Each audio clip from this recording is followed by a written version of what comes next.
Good evening students. आज हम पढ़ने जा रहे हैं क्लास 11th की quadratic geometry standard equation of line, जिसमें बताएंगे स्लोप इंटरसेप्ट फॉर्म क्या होता है। क्योंकि स्लोप इसके पहले हमने आपको बता दिया है। आइए देखते हैं स्लोप इंटरसेप्ट फॉर्म क्या होता है और इस स्टैंडर्ड इक्वेशन को प्रूव करते हैं। तो आइए यहां पर लेकर चलते हैं। Let theta be an angle, theta be an angle made by line with positive direction of x-axis and C be the intercept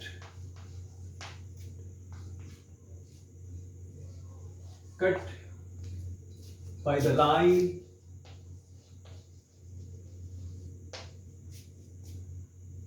on y-axis।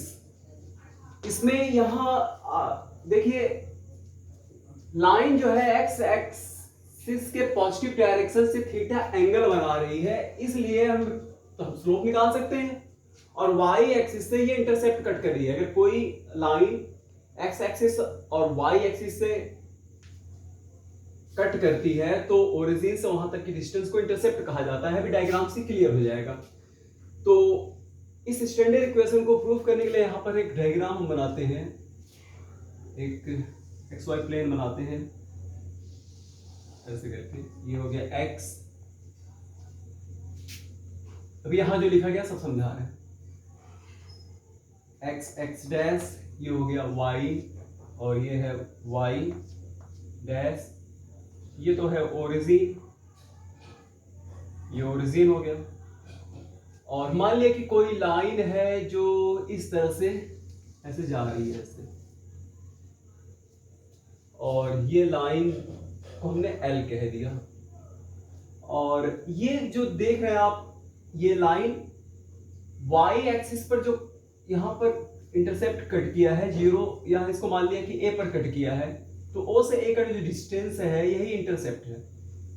इसे हम मान लेते हैं कि ये पूरा यहां से यहां तक का डिस्टेंस जो है वह सी है। ये इसको कहता है, अगर वह एक्स एक्सिस पर कट करे तो एक्स इंटरसेप्ट कहते हैं, ये वाई पर कट कर रही है तो वाई इंटरसेप्ट हो गया। तो ये है, और लाइन जो है वह एक्स एक्सिस के पॉजिटिव डायरेक्शन से यहां पर थीटा एंगल बना रही है। इसको थोड़ा दूसरे कलर से लिखते हैं। ये थीटा है यहां पर। तो दो चीजें दिया है, वाई एक्सिस पर इंटरसेप्ट और ये लाइन पॉजिटिव डायरेक्शन में एक्स एक्सिस के पॉजिटिव डायरेक्शन में एंगल थीटा बना रही है। अब हम यहां पर कोई एक पॉइंट ले लेते हैं, कोई भी एक पॉइंट ले लेते हैं, इस लाइन पर कहीं पर भी एक पॉइंट ले लेते हैं। यहां पर ले लिया, इस पॉइंट का कोऑर्डिनेट हमने मान लिया कि पी एक्स कॉमा वाई है। इसको हम यहां पर लेकर चलते हैं। Let P X comma Y be a point on line L है। मतलब अपने से हमने कोई पॉइंट यहां पर कंसीडर कर लिया, मान लिया कि ये पॉइंट पी जिसका कोऑर्डिनेट एक्स और वाई है। इससे एक्स एक्सिस पर हमने एक परपेंडिकुलर ड्रॉ किया और इस जगह पर जो ए है, ए से एक परपेंडिकुलर इस लाइन पे पी एम हो गया और यहां से पी एन ड्रॉ किया, यहां से ऐसे करके ये ड्रॉ किया। या पैरेलल एक्स एक्सिस के पैरेलल एक लाइन खींचा, इसका नाम हमने दे दिया पी एन। ठीक है, यहां तक तो आपके समझ में आ गया होगा। अब देखिए इस पॉइंट का कोऑर्डिनेट क्या है, एक्स वाई। तो यहां तक का डिस्टेंस कितना होगा, एक्स होगा, और यहां ये पूरा डिस्टेंस वाई होगा।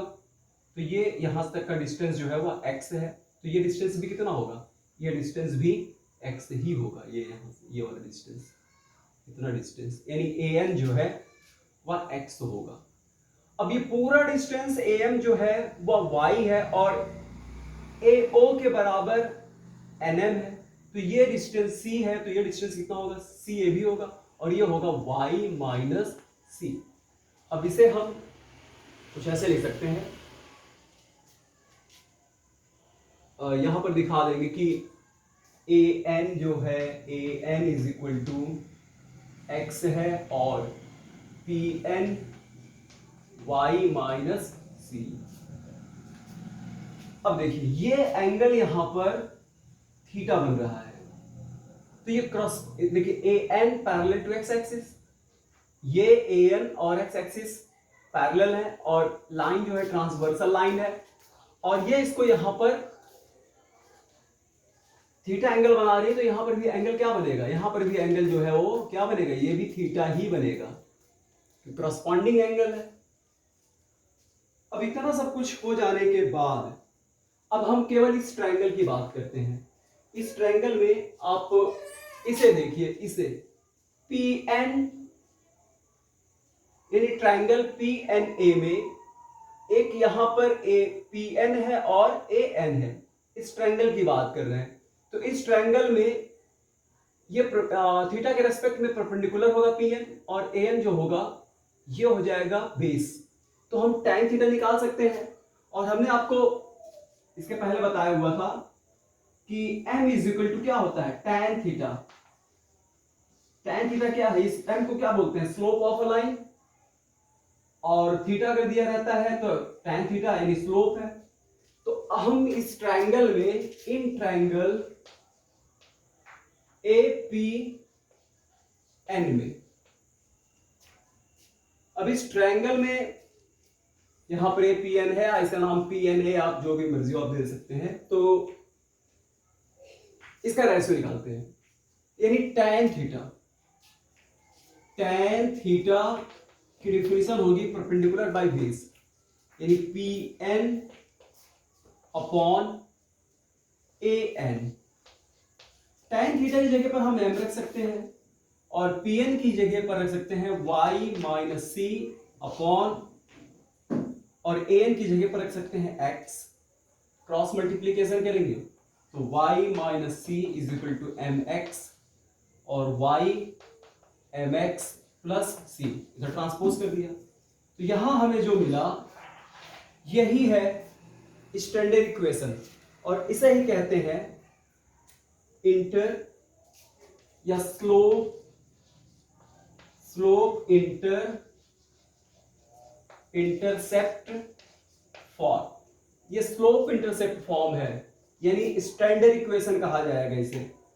y is equal to mx, जहां पर m कैसे निकालेंगे, m is equal to tan theta से। एक मिनट, अब यहां देखिए आपको नीचे दिख रहा है, तो स्टूडेंट्स यहां देखिए y is equal to mx plus c, slope intercept form है, इसे स्टैंडर्ड इक्वेशन कहा जाता है, जहां पर m क्या है, tan थीटा स्लोप है। हाँ, अगर थोड़ा सा यहीं पर इसको भी क्लियर कर देते हैं, जैसे मान लिया कि ये x और ये y, अगर कोई लाइन ओरिजिन से पास करे, मान लिया कि एक लाइन है L जो ओरिजिन से पास कर रही है, तो C तो यहाँ इंटरसेप्ट y पर इंटरसेप्ट क्या है, 0 है, तो y इज इक्वल टू क्या होगा, y इज इक्वल टू केवल mx ही होगा, क्योंकि यहाँ पर C की वैल्यू 0 है। तो जब भी कभी इस तरह का इक्वेशन मिले या ओरिजिन से पास करे और लाइन एक्स एक्स की पॉजिटिव डायरेक्शन से एंगल थीटा अगर बना रही है, तो y is equal to mx होगा। ये भी एक तरह का देखा जाए तो ये भी स्लोप फॉर्म है ये।